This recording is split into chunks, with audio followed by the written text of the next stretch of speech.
तेरो बाउ कातर राजा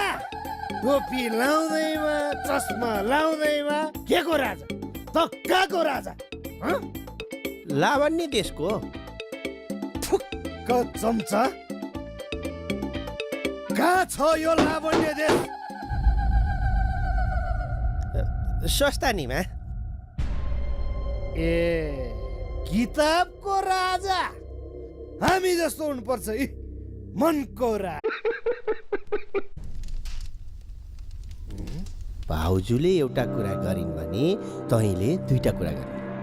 कतिवटा कुरा दुईटा कुरा ओए ओए ओए